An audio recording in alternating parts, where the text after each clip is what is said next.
Welcome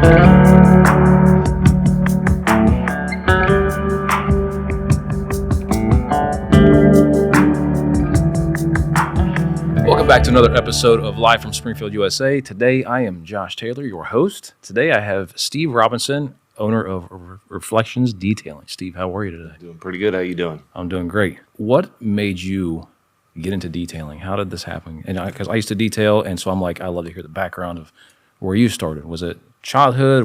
Did you just... It's kind of like a childhood trauma. I was Really? 15, and on the weekends, my dad would make me clean his Harley. Okay. And I was kind of forced into it, and then from there, I just kind of always had a clean car and took care of whoever I was dating or my friends or family or whatever. And never really thought about it. It was just kind of like breathing. It was just a second nature of mine. Okay. That's traumatizing. Wow. It was. Okay. What was traumatizing about it? Nothing really. I Oh, was okay. just kidding. Okay. It was one of those things. My dad, he loved his Harley, and he just wanted me to make sure that it was cleaned up for him, whether it was before he went out on a ride or if he just got back. It was just clean it up. Okay. Something you just fell in love with it after that at a certain point? Yeah. Gotcha. It was after that, and then some of his friends would be like, "Hey, I remember one guy had an S10." And he wanted me to clean up his wheels, so I went down to his house, rode my bicycle down there, and cleaned up his wheels for him. Very nice. Very nice. And so you first started when you were 15. Did you have any pauses or breaks in between, like where you had a 9 to 5 or anything like that? I've always had a 9 to 5. Always Okay. had one. I worked at Jeff Weiler in the collision center and did detail after the body repairs have been done. Mm-hmm. Worked at Splish, which I remember that. yeah, that was not a fun time for me. Okay. But I always had a 9 to 5. Never did anything where I was making money from doing it. So, and then it just happened one day. Okay. It was in the class, and Jonathan, he got me into that. And I remember Bradley, he said, "Just do it." Yeah. I did it. Yeah. I remember the day I'm like, for me, it was scary. Oh yeah. But it was also exhilarating because I'm like, what if I fail? Then I'm like, wait, what if I succeed? What if this goes somewhere? Mm-hmm. Where were you before you went on full time with Reflections? I was working at U.S. Express. I was the second shift supervisor, and kind of was doing it on the side, just whenever I had free time. And then, just how corporate life is, I was like, I'm done. Gotcha. So I shut the door on that, and I haven't looked back since. What did you do there? I was the night shift supervisor. Mm-hmm. So I was in charge of, the technicians and the coordinators and stuff like that, and dealing with the drivers. And Okay. And so I know you said you were a supervisor. I didn't know if there was like a specific task where you guys are either fixing things, sending trucks out, or because it was the technicians. So trucks come in for repairs or whatever needed to be done, and it was just basically delegating the work to the guys and helping them out when I could. Nice. How long were you there? I was there for 2 years. Okay. I was there for 2 years. Okay. What was the final straw with, jumping into the detailing from where you were at? So it was just basically, the way that I was being treated at a previous job. I told my boss at, U.S. Express, I said, just don't let it happen that way. I said it was not fun. It was not something that anybody should have went through. And I ended up going basically through the same thing. Okay. And so you made that phone call to your supervisor, The manager, and let him know, like, hey, did you feel that coming on beforehand, or was this a slow degradation, or was this like you became so emotionally involved with detailing that this was like bound to happen? Do you feel like this is something that would have happened no matter what? Looking back at it now, it was kind of like a mix of, it was slowly getting there. And I kind of seen what was happening before it actually happened. There's a lot of, signs that was displaying. But after everything happened and I started doing it, full time, I had a few of my friends that, they were like, we knew this was going to happen. And I'm like, what do you mean? And they're like, dude, you always had a clean car. Ever since I've known you and you've been driving, you've always had a clean car.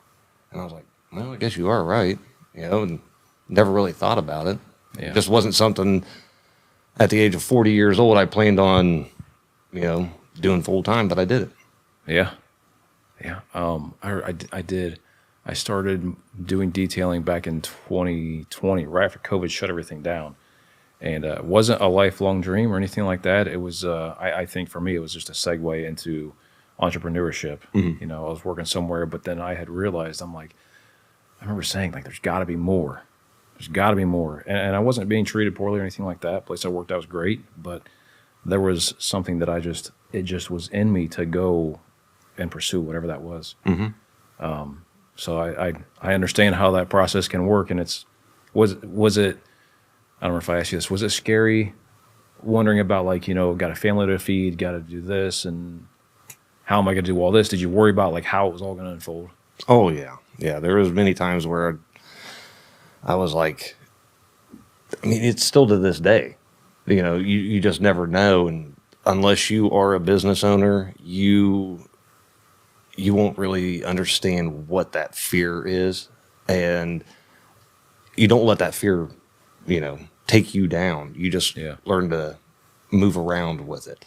Yeah. But yeah, dude, it was scary, especially when, there's so many other detailers around that have been around for a long time. Yeah. And here I am trying to put my foot in the door, and been fortunate enough ever since, starting that I'm where I'm at now.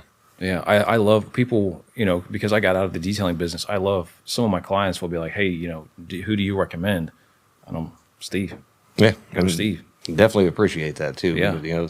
I see those text messages come in and I'm like, my man. Yeah, absolutely. There's a few, and some of them have really nice cars, and some, and it's not about getting the nicest car out there. No. I think that's one of the stigmas is, if I can get the nicest car ever in here, people will trust me. Right. But it's just that consistent showing up. The cars look great. People love the service. They love how they're treated.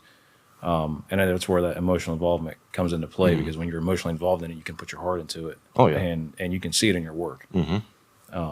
So, and seeing your videos and your posts about what you're doing and all of that, it's, I think what you're doing is great. And I know I don't know, I guess the mental turmoil that can come with being in there and just sometimes probably questioning, what am I doing? What else am I doing? What can I add to this? When you're sitting there polishing a car for 20 hours. Yeah. So, yeah. It's, when you are working by yourself alone and you get your headphones on, you can still have music playing. Yeah. But you're still thinking. Yep. You kind of get in that little trance where you're running that polisher across that paint, and you start thinking about, what can I do to improve? I'm literally my own worst critic. I always doubt myself, and it's something I've been working on. I highly doubt I'll ever get over it, but that's what pushes me, Try to make sure that I don't care if it's a 99 Camry or if it's a 2026, high country Suburban. Yeah. I try to treat every vehicle and every customer, with the utmost respect, and treat their vehicle as if it was my own. Yeah. What would you say the nicest car you've had in there would be? There's a couple of them. Did a BMW M5 comp. Love that car. Sounds good. Beautiful paint. Johnson's Ferrari. That is another good one. There's just so many of them. I've got a 70 Camaro that I'm working on right now. I've got probably over 30 hours of wet sanding alone in that. I was nervous to wet sand because I'm like, if I burn this paint, I have to figure out how to get it repainted. Wet sanding doesn't necessarily burn through the paint. It's when you're trying to cut it afterwards. That's where you really risk it. Not saying that you can't do it without, with sandpaper, but typically it's the cutting process. That shows how much information I had with wet sanding and everything and how much I didn't do it. I'm like, nope, I'm just going to polish it until it's gone. But I didn't have anything that ever required wet sanding. And I did have one, but I called someone in to help me out with that. So, yeah. Yeah. We got have another 70 Camaro in there. That was going to be more of a preservation. Kind of got put on hold. The owner he got reached out to, and it's being taken care of.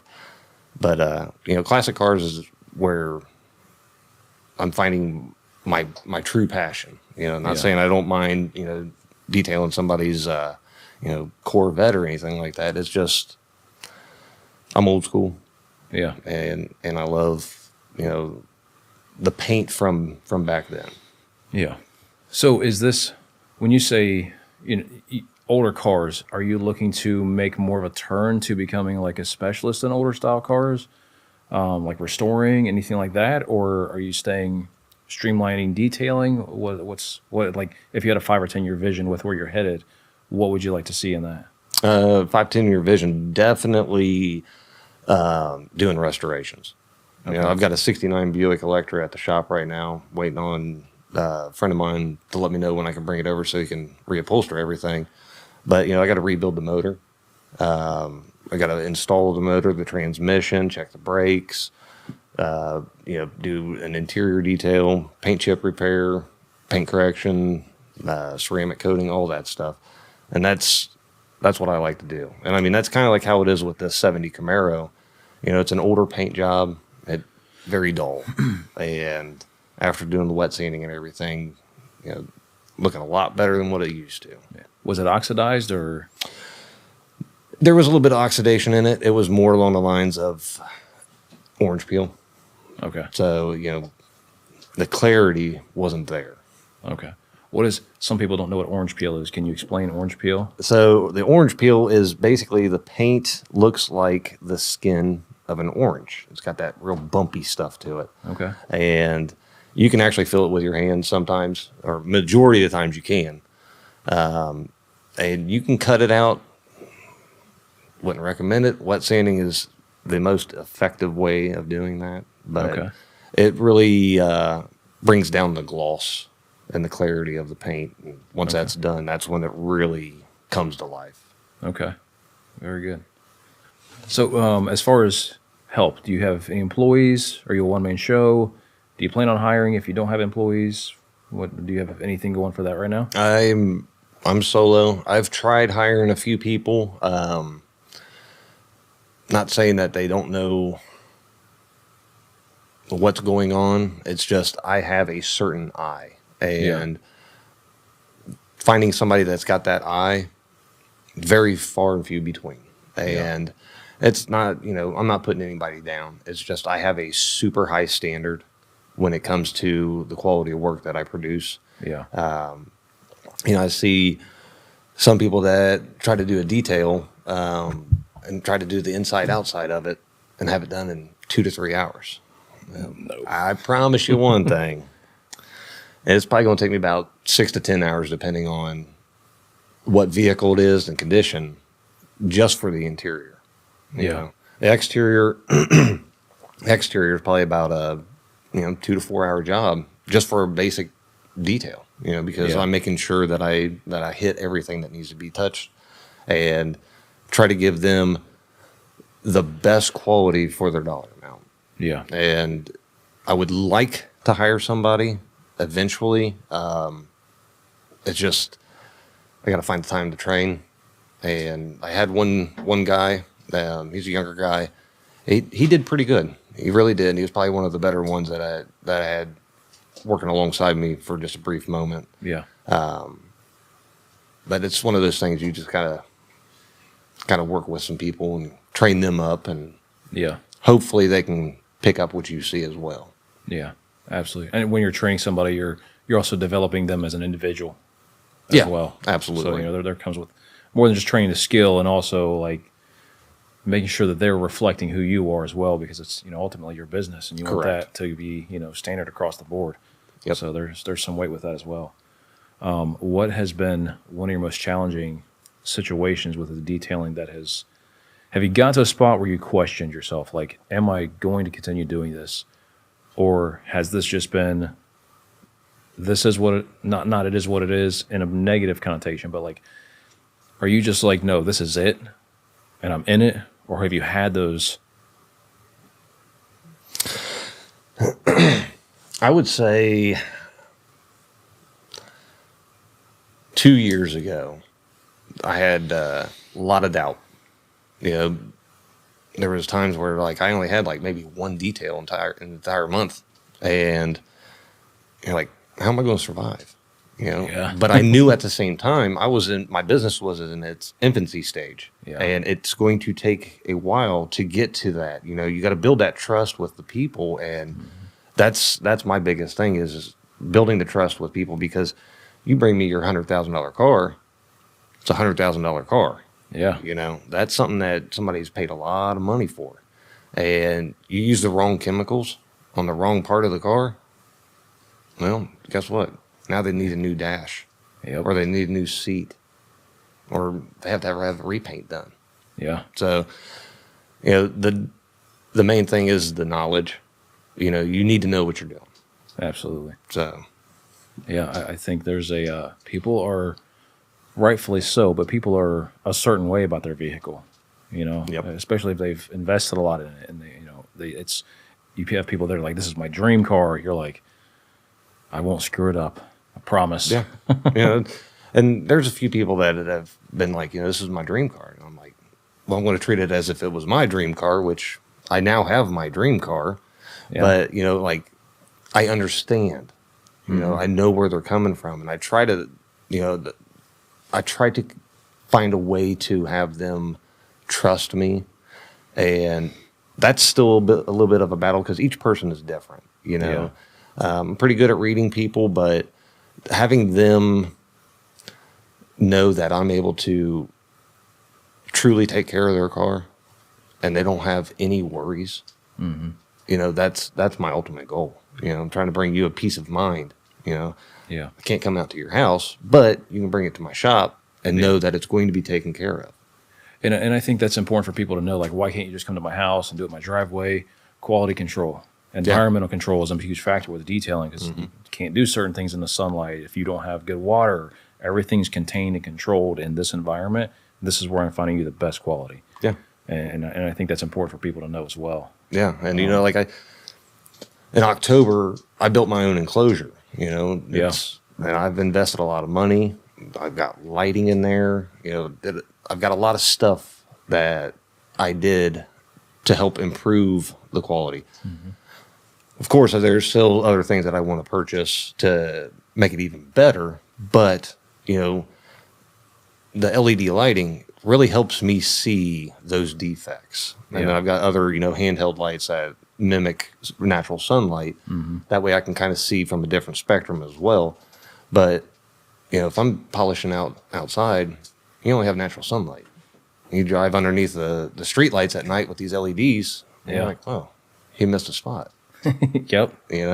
So that's where, there's a place for everything. There's a place for mobile detailing. There's a place for high-end detailing, cheaper detailing. So I don't knock anybody for doing it. It's just know what you're doing. Yeah. That's my biggest point, is know what you're doing before you ruin somebody's vehicle, because there's people out there that have never had a vehicle detailed before. Yeah. And then they have a detail done on their vehicle and it gets ruined. Yep. Well, now they got a bad taste and they think all detailers are the same way. Yep. Absolutely. Yeah. Well, it's that rotten apple thing. Yeah. Yeah. I don't know if that's a thing, but I just made it up if it's not. Hey, So, it works. But yeah, it's, and I was going to say that, to that point is, if someone has a bad experience, you're also combating their mindset around detailing. Yep. And that's why I try to educate as much as I can. That way, if a person has never had a ceramic coating done, on a vehicle, that's a big investment. If somebody's sitting there doing a ceramic coating for $200. Yeah. I'd be a little Do you leery know about what you're that. doing? Because it's not too. It shouldn't be $200. Nah, definitely not $200. I mean, it's an investment. Yeah. But I try to give them. I never force anybody. You know, like, hey, you need to come to me and have this done. You know, I want you to, whoever you decide to choose, these are the questions you need to ask. This is the information that you need to have before you make that sale. Yeah. Because there's been a few times I've had some cars come in and they're like, yeah, they said that it was ceramic coated. And I'm like, Was it? you got taken. Yeah. What are some of the benefits of a ceramic coating? One is, you know, the UV protection. A lot of people don't realize that, you know, clear coat, especially now on these newer vehicles, are a lot thinner than what they used to be back in the late 90s, mid 90s. You know, you got chemical resistance. So if a bird, acid rain, bug guts, makes it a lot easier to clean off and doesn't allow them to really etch into the clear coat. I always try to say it's like a screen protector for your phone, but on a larger scale. It's still going to get scratches and swirls and stuff like that, but it's protecting the clear coat. Yeah. For example, I had a Camaro 2SS, ceramic coated. The lady, she left her garage door open, spray painted a whole bunch of stuff out front, came inside, all over the car. All I had to do was polish it. Well, when polishing it, it removes that ceramic coating as well. Mm-hmm. But all I was removing was the ceramic coating, not the clear coat. Because every time you polish, you're removing clear coat. And you can only do that so many times before you're hitting the color. Yeah. And then you have to have a repaint. A factory repaint anymore is about $10,000 to $15,000. So Wow. I say if it's something that you're wanting to keep, if it's a nice vehicle, whether it's nice, you know, to me or not, doesn't matter. But in your eyes, invest in something like that. Plus, I mean, I'm a big sucker for water beating. I love seeing the water beat up, especially driving down the road, and it makes it so much easier to clean too. Yeah. You know, it's, you know, for example, Jonathan, he had his Ferrari, you know, put a ceramic coating on it. He went to Columbus for an event and it started raining. And on his way back, he's like, man, it's just had this thing done. He got out of the storm, cranked it up a little bit, ran it for about 30 seconds down the highway. By the time he got home, he was like, dude, it looked like you just got done cleaning it. Yeah. And I said, that's, you know, that's the purpose of it. Yep. Not saying it's going to repel everything, but, Yeah. you know, it definitely makes the paint last a lot longer. So one of the things that I think people used to ask me, you know, will it prevent rock chips? No. Yeah. It does not. PPF will. There's a few other coatings out there now. That is a mix. It's like in between ceramic coating PPF. It applies just like a ceramic coating, but it kind of hardens like a PPF. So you have that. What is PPF? It's paint protection film. Okay. And that is, sometimes you'll see it on vehicles. They come from the factory that way. It's like little rock chip guards and stuff. But, you know, you can do a whole front clip, your front bumper, your mirrors, and, you know, rock hits it. Well, heat will activate it and make it self-heal. Okay. So there's times where that rock may actually go through it, and then you have to have that pulled off and everything. It's pretty pricey to have it done, but it's worth its weight in gold. Probably a lot cheaper than having your car repainted. Oh, definitely. Yeah. Definitely. Absolutely. And you can even put it on your windshield. Yeah. I've seen that. Yeah, you can I put have that on seen there that. and prevent yourself from rock chips in the windshield. Yeah, I could have used that. I don't know, a few months back. It was like it was actually not a few months back. It was last winter. I had a rock hit my windshield, and I had this tiny little, looked like a little diamond in my windshield. And then just the heat, the constant heat, you know, turning my defroster on, that heat, constant cold and heat. It ended up like getting a mustache that curled all the way across my windshield. So I had to have that replaced. And I'm like, I should get that. Yeah. I should. Yeah. And that's something that, you know, I'm working on doing is going to end up taking a class, you know, because something like that, you know, I don't have any experience doing it, but I'm going to end up taking that class. That way I do have the experience, and that's a service that I will be able to offer. Jonathan, he wants to do it with me too. You know, that way if somebody wants their whole car done and Jonathan's got some time, like, hey, bud, come down and help me do this real quick. Yeah. Yeah, absolutely. How long does PPF last?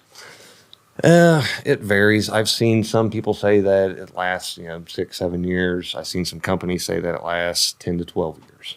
Okay. So it just depends on what brand you're using, what thickness, that type Quality of of the film? Yes. Gotcha. Take a slight turn here. So, family, married, kids. Yep. Married, 2 boys.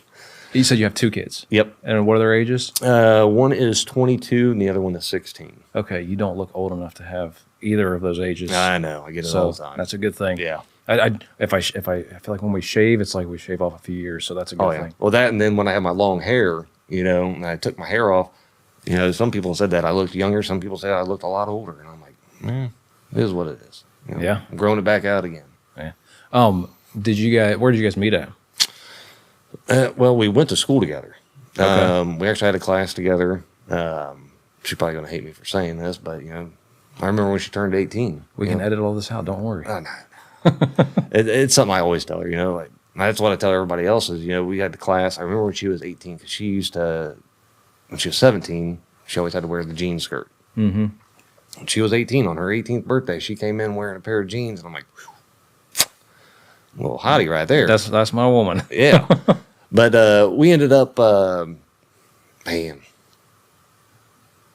probably 15 years ago on Facebook.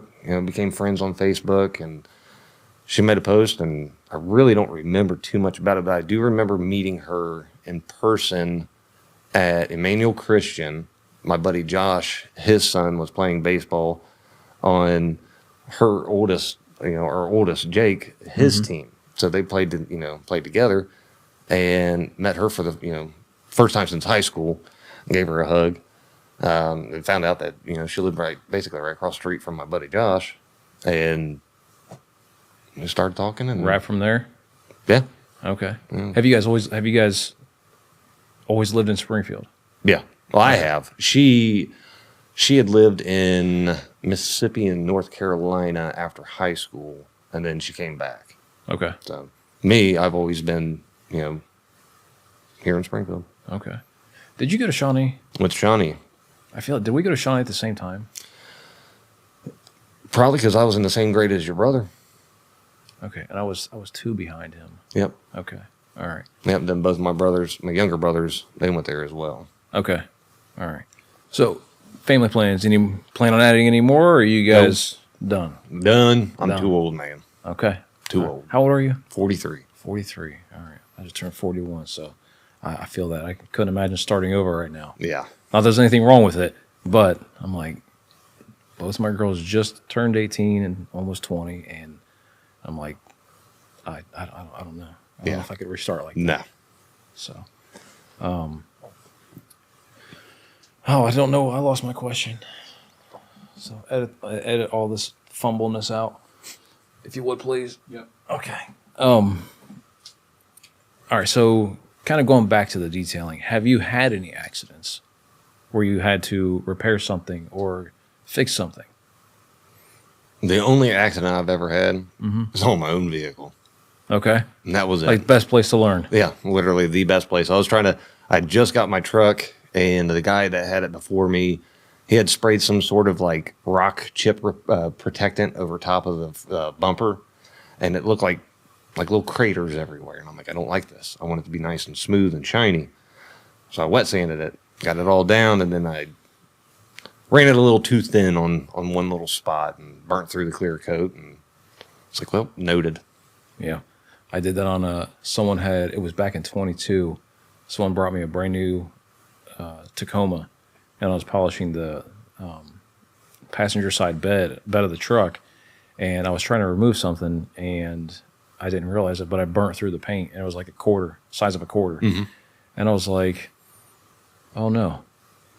Oh boy, what do I do? Yeah. I'm new. I felt like Joe Dirt. I'm like, I'm new. I don't know what to do. And so I made a few phone calls. I got a hold of Jeff Weiler, and I explained to them what happened, like what I was doing, what happens, a client's car or a truck. And I took it to them and showed it to them, and they were like, that shouldn't have happened.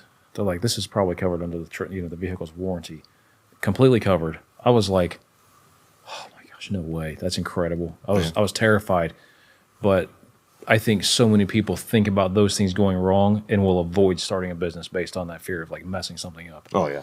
And it ended up working out. You know, if I didn't, I had insurance. I could have just, used insurance, but I'm like, I didn't know the process. But I think owning those things, the mistakes also builds trust with people. Yeah. Yeah.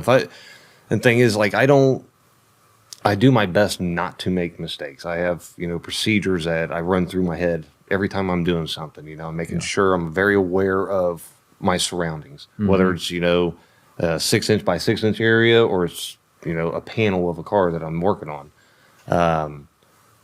But I try my best to make sure that if I find anything wrong with the vehicle, that I let the customer know.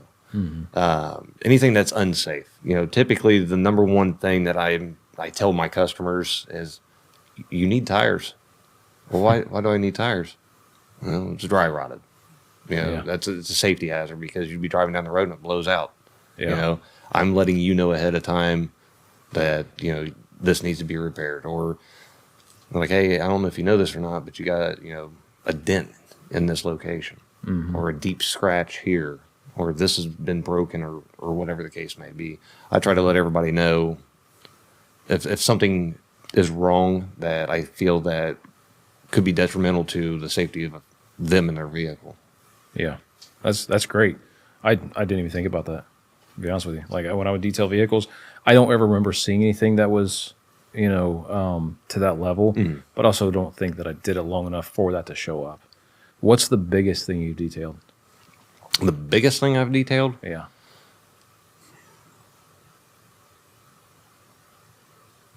Man, I don't even know. I would say... Can you do boats, RVs? Do you want to do boats or RVs? Yeah, I don't want to do those things. Okay. Yeah, we've got the room for it, but dude, it's not something that I enjoy doing. And if it's something I don't enjoy doing, I'm not going to do it. Yeah. I've told a couple customers before, like, I'm not going to do your vehicle. And they're like, why? I'm like, there's reasons. And I would explain it to them why. I'm not going to put it on camera or anything, but there's reasons why sometimes I'm like, I'm going to refuse this job. Yeah. It could just be not the right fit. Yeah, absolutely. Doesn't have to be negative, and it's just, hey, this isn't a right fit for what we're doing here. I think, maybe you should go see XYZ specialist. Yes. Like a fire department. Yeah. Like a fire department. That'd be great. So where can people find you at? So I'm located at 907 Wheel Street. Okay. It's right off of Columbus Avenue, right behind Topre. Almost kind of like right across the street from LD Hooten. Okay. What has your experience in Springfield been? Do you get clients outside of Springfield? So just start with, what has the experience with Springfield been when it comes to detailing? It's been pretty positive. I mean, I've met quite a few people that, I've never would have met if I wouldn't been doing what I've been doing. Yeah. Some super amazing people. Last year in March 1st, we had to put our dog down. Well, the night before, I had people that were my customers messaging me, asking if there was a way that they could help out to pay for what needed to be done to try to save my dog. Oh, wow. So, and it's not just, Springfield. I had people reaching out to me from all the way out in Nevada. For detailing? No, for offering to help. Oh, I was like, for detailing. That's impressive. Wow. No, I've had people from Columbus, Cincinnati, Dayton, Cedarville. I've had people come all over. Yeah, that's incredible. Where are they finding you at? Mainly word of mouth. That's huge. Yes. Word of mouth is a pretty big thing. Some people, they see, a post of mine on Facebook. I've got my Google. Sometimes I'll reach out through Google and stuff like that, but mainly word of mouth. Okay. Do you plan on staying in Springfield? Yeah. because that's another battle I have with myself is, like I would like to move somewhere, but at the same time, it's basically like restarting. Yeah. You have to find all new clientele. Word of mouth in a different city, in a different state, doesn't mean anything until I actually start doing work for somebody. Yeah. So I'm not saying I'm being trapped in Springfield, because I've always said that I'm probably going to be here, till my last day anyways. Mm-hmm. I've always loved Springfield. Yeah. I've watched it change over the years. But in back of my mind, I still see it as when I was a kid as well, to tell people, hey, this is where this happened, or I remember riding my bike down this road, and those type of things. You know what I love about getting to experience doing this podcast is because Springfield has gained some negative attention, just on the news and all of that, but to see the heart of some of the people that we've got to interview, there's not that. There's a stigma, and then there's truth.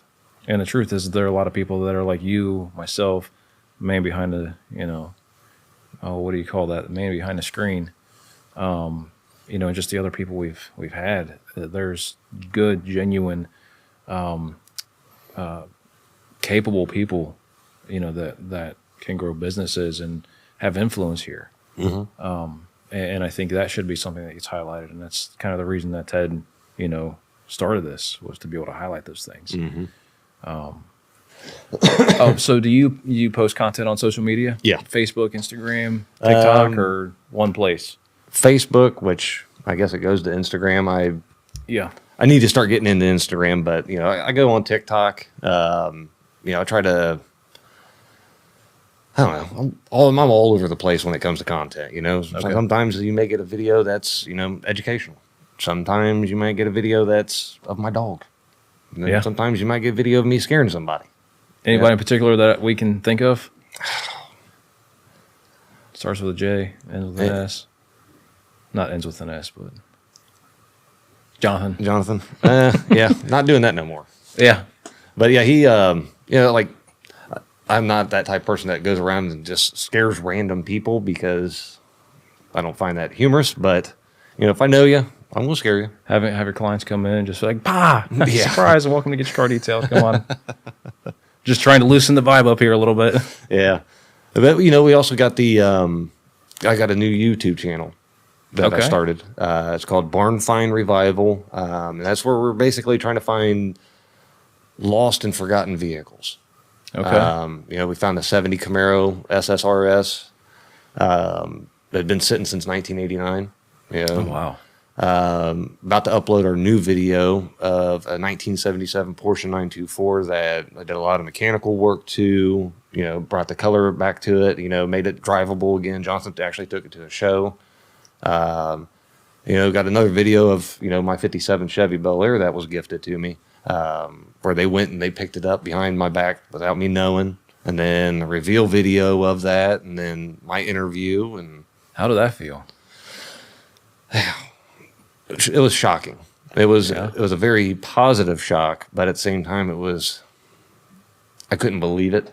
Yeah. Now every day I walk in, I'm like, "Good morning, Bonnie. How you doing?" Good morning, Bonnie. That's great. Where did you have any inclination that this was something happening? No. Was it just completely? Jonathan always said, one day you might come in here and you're going to see your dream car. And I'm like, "No, dude, not going to happen. The only way that's going to happen is if, I'm able to hit the lottery and I can find one at that point." Never in a million years did I ever expect to get a phone call at like 11 o'clock at night from a buddy of mine that's a police officer saying that the door is left open. And then get down there and find Jonathan down there. It was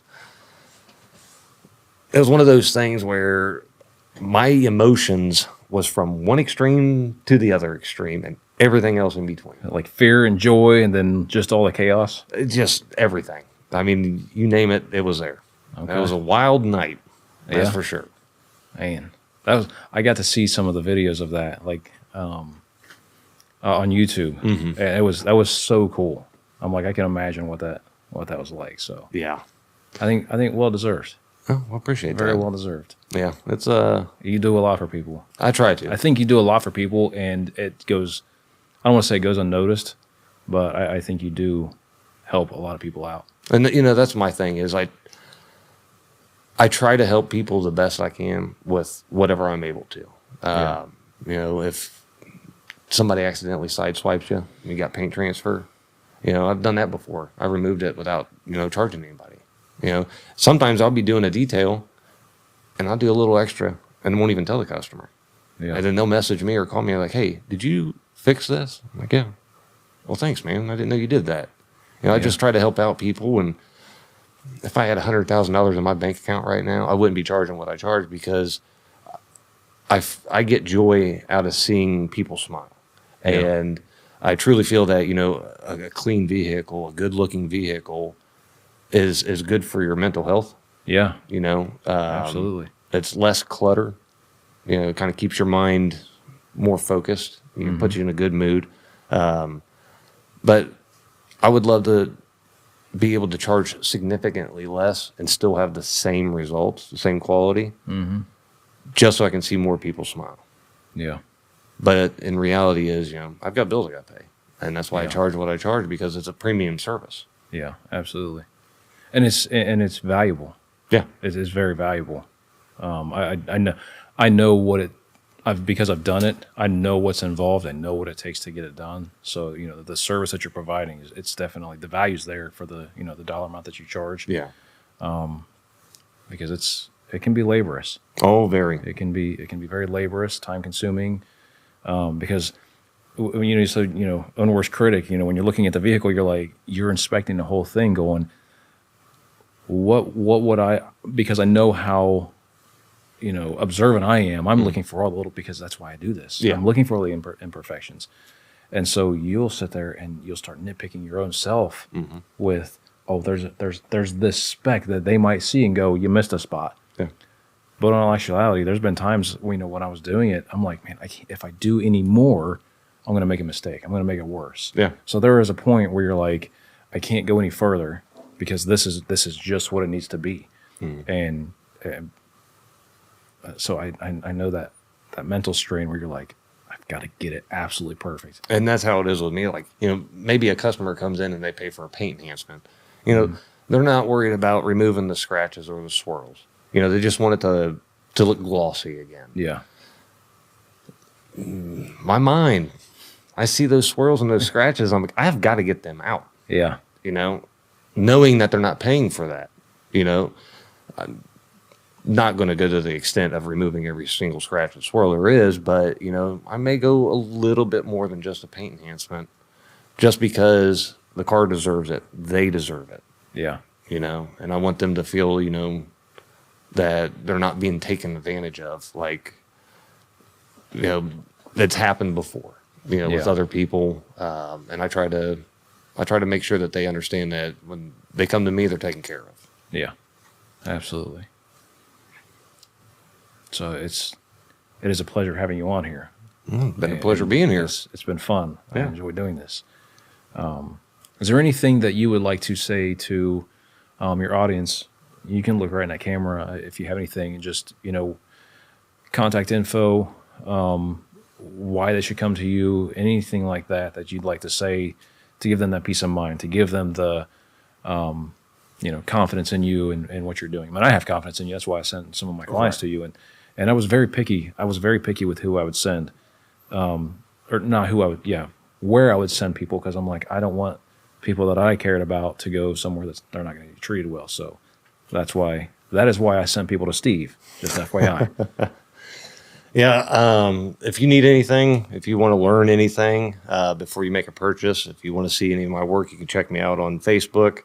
If you want to get a hold of me, you can give me a call, 937-624-2780. All inspections have to be done before I'm able to give you guys a quote, and when everything has to be done by appointment. It's a very large building, so you have to give me a call or send me a text. That way I can come up and meet you. But, you know, if you're wanting something done and you're wanting something done right, I promise you, I'm not going to fail you. I can vouch for that because I've seen your work. Thank you. So, yeah. Steve, it has been a pleasure having you here, my friend. It's been a pleasure being here. Yeah, I have enjoyed this conversation. I love you. You text me, I don't know, it was like Wednesday. You said, sign me up for the podcast. Yep. And I was like, Ted, we need to get Steve on there ASAP. This will be a great conversation. Put me in, coach. Yeah. So thank you for coming. Thank I know you. it's taking time away from your day, your family, your business, things that you could be doing. So it's very appreciative that you're here. Oh, thank you. Guys, thanks for joining. Once again, I'm your host, Josh Taylor, live from Springfield, USA. Find Steve on Facebook, his social medias, follow him, give him a ring, find out what he's able to do for your vehicle if you have any issues, and have yourselves a wonderful day. Thanks.